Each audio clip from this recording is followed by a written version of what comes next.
Kita paham betul bahwa ketidakselarasan Amerika Serikat dan Eropa menghadirkan ancaman keamanan dari Rusia sebagai taruhannya. Masih ingat tentang rencana AS menarik pasukannya dari Eropa? Menyusul hubungan antar mitra yang tak kondusif itu, isu pembentukan tentara Eropa kemudian muncul ke permukaan. Hal ini sejalan dengan masa depan pasca perang, di mana negara-negara Eropa tampaknya diberi tanggung jawab untuk memberi jaminan keamanan di kawasan sendiri. Apakah ini pertanda dari awal terbentuknya tentara Eropa? Tonton sampai habis dan temukan jawaban terbaik dalam ulasan yang terangkum dari berbagai sumber.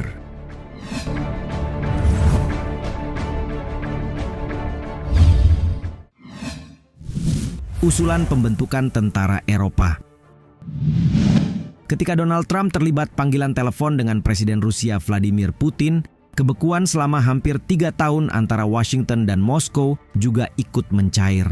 Namun tak bisa dimungkiri, sekutu mereka di Eropa, khususnya Ukraina, praktis terusik dan mereka tak punya pilihan selain memikirkan kemungkinan terburuk untuk mengamankan diri. Bak menyalakan api permusuhan, Wakil Presiden Amerika Serikat, J.D. Vance, meluncurkan serangan ideologis brutal terhadap Eropa saat menghadiri konferensi keamanan Munich di Jerman. Di sana, ia menyebut ancaman terhadap Eropa yang sebenarnya berasal dari dalam dan bukannya dari aktor eksternal seperti Rusia atau Cina. Selain itu, ia sama sekali tidak menyinggung perang Rusia-Ukraina.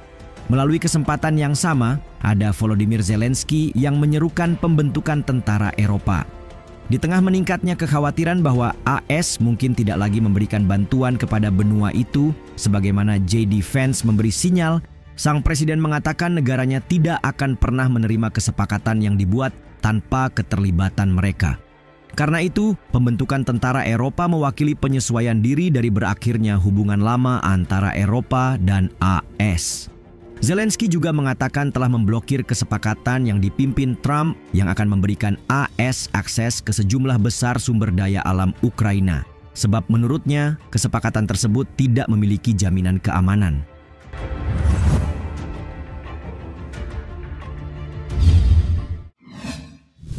Sejarah ide tentang tentara Eropa. Tahukah kalian, pembentukan tentara Eropa bukan pembahasan baru yang berumur 1 atau 2 hari. Sebab seperti yang kita ketahui, usianya bahkan lebih tua dari tahun Jerman Barat saat merapat ke NATO. Ide tentara Eropa pertama kali dibahas pada tahun 1950 setelah diusulkan oleh Prancis. Saat itu, kemungkinan menggunakan pasukan Jerman untuk membantu pertahanan NATO mulai didiskusikan. Namun beberapa sekutu Eropa, khususnya Prancis, khawatir tentang prospek mempersenjatai kembali Jerman segera setelah berakhirnya Perang Dunia II. Alih-alih mengizinkan pembentukan Tentara Nasional Jerman, Perdana Menteri Prancis René Pleven mengajukan pembentukan pasukan pertahanan Eropa multinasional yang berisi pasukan Jerman. Tujuannya, pertahanan terhadap ancaman Soviet dapat diperkuat tanpa secara langsung mempersenjatai kembali Jerman Barat. Melansir situs Shape NATO, perjanjian pembentukan Komunitas Pertahanan Eropa, EDC, ditandatangani pada 27 Mei 1952 oleh Prancis, Republik Federal Jerman, Italia, dan negara-negara Benelux, Belgia, Belanda, dan Luxembourg. Selama 2 tahun berikutnya, perencanaan matang dilakukan untuk menemukan cara terbaik dalam membentuk Angkatan Darat Eropa baru yang akan tertanam kuat dalam NATO dan memiliki divisi multinasional, bahkan seragam, senjata, dan anggaran yang sama. Sayangnya, proyek Komunitas Pertahanan Eropa juga pembentukan tentara Eropa runtuh ketika Parlemen Prancis gagal meratifikasi perjanjian tersebut. Setelah itu, negosiasi dimulai untuk merevisi perjanjian Brussels tahun 1948 dan menerima Jerman sebagai anggota NATO pada tahun 1955.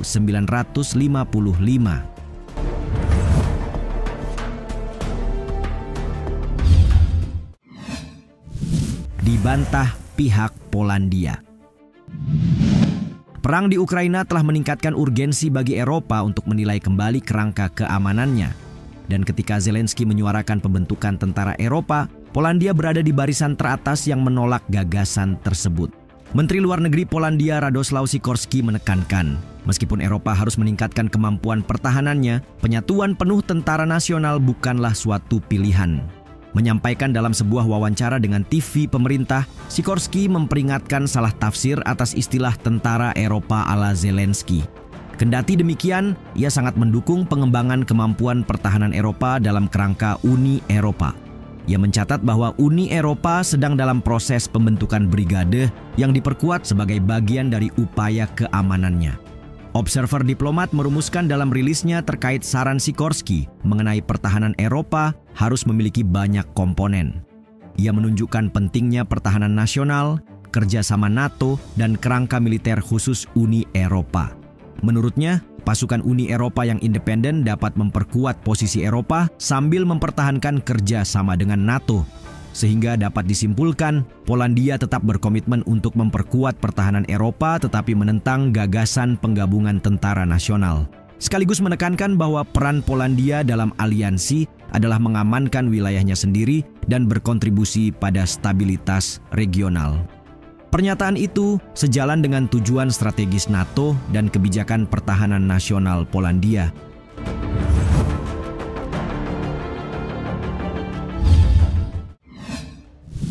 Eropa susun rencana pengiriman pasukan.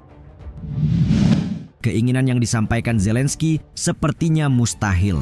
Namun siapa yang tahu, sebab pihak Eropa pada dasarnya mulai menjajaki jenis kekuatan baru yang mungkin dibutuhkan. Tepatnya pada awal tahun 2024, Presiden Prancis Emmanuel Macron menggagas kemungkinan penempatan pasukan di Ukraina. Meski memicu protes, terutama dari para pemimpin Jerman dan Polandia, rencananya telah mendapat perhatian sejak saat itu. Sampai akhirnya di bulan Desember, setelah Trump terpilih, sekelompok pemimpin dan menteri benar-benar berkumpul dengan Zelensky di kediaman Sekretaris Jenderal NATO Mark Rutte di Brussels.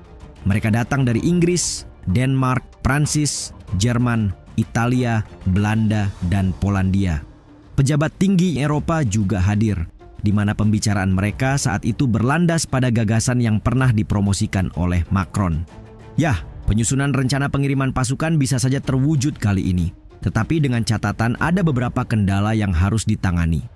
Associated Press melaporkan banyak hal tentang seperti apa pasukan dan siapa yang akan ambil bagian akan bergantung pada ketentuan penyelesaian damai dan masih banyak lagi. Italia misalnya memiliki batasan konstitusional terkait penggunaan pasukannya. Belanda akan membutuhkan lampu hijau dari parlemennya, seperti halnya Jerman yang posisinya dapat berubah setelah pemilihan umum 23 Februari menandai terbentuknya pemerintahan baru. Di sisi lain, Polandia bersikap hati-hati mengingat konflik yang masih ada dengan Ukraina sejak Perang Dunia II. Adapun Menteri Pertahanan Estonia, Hanno Pevkur, mengatakan pihaknya masih dalam tahap yang sangat awal.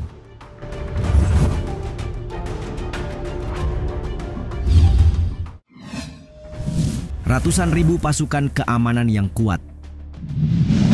Katakanlah pasukan keamanan benar-benar diwujudkan keberadaannya. Namun, yang jadi pertanyaan, seperti apa komposisi dan peran pasukan? Kemudian, seberapa besar kekuatan yang dibutuhkan di tengah berbagai kendala yang hadir? Faktanya, bagaimana itu berjalan akan ditentukan oleh jenis kesepakatan damai yang dicapai. Artinya, jika Rusia dan Ukraina dapat menyetujui persyaratan saat negosiasi berlangsung, masuk akal bahwa tindakan pencegahan keamanan yang lebih sedikit dan pasukan yang lebih kecil akan dibutuhkan.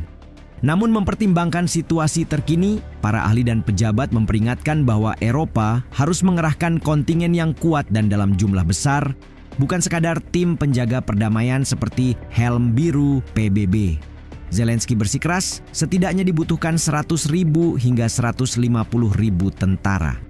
Ukraina juga menginginkan dukungan udara, bukan hanya pasukan darat. Sementara laporan media yang dikutip Associated Press berspekulasi tentang pasukan yang kuat, jumlahnya 30.000 hingga 40.000 pasukan. Para diplomat dan pejabat belum mengonfirmasi kedua angka tersebut, namun bersiap untuk kemungkinan terburuk menjadi opsi terbaik saat ini.